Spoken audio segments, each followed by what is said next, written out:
El cicle Radicals Lliure tanca les portes amb una proposta gens convencional que porta per títol Stifter's Dinja.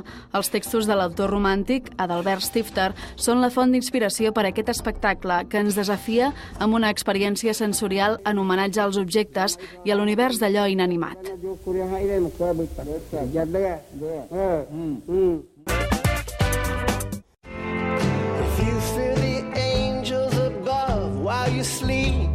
El concert de Joe Henry a la Sala Apollo l'any 2008 va ser considerat el millor de l'any per la revista Rock Deluxe. Els fans del nord-americà esperen tornar a viure una nit memorable aquest divendres a la mateixa sala. El compositor presentarà les cançons del seu darrer àlbum, Blood from Stars.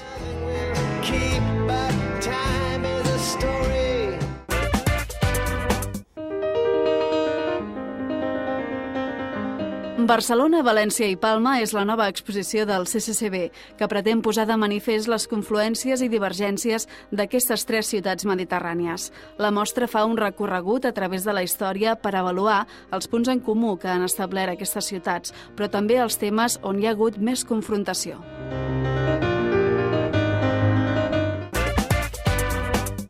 O prefereixes que sigui jo qui et faci la visita?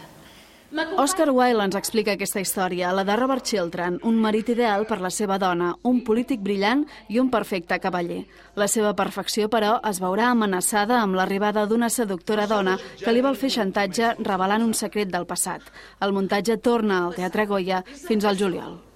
És l'única manera com podem jutjar la gent. Te busqué debajo del colchón y en el polvo de la vida. Hoy no me puedo levantar ha estat sens dubte el musical d'èxit de la temporada.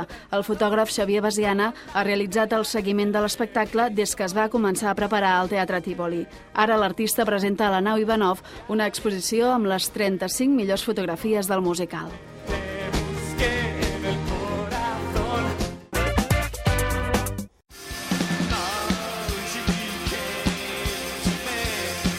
El trio Anik Assade van viure un 2009 platòric. Van guanyar el certamen Independent, van editar el primer treball d'estudi i van pujar a l'escenari amb bandes com Cat People o We Are Standard. Les cançons del seu primer llarga durada sonaran aquest divendres a la Sala Be Cool.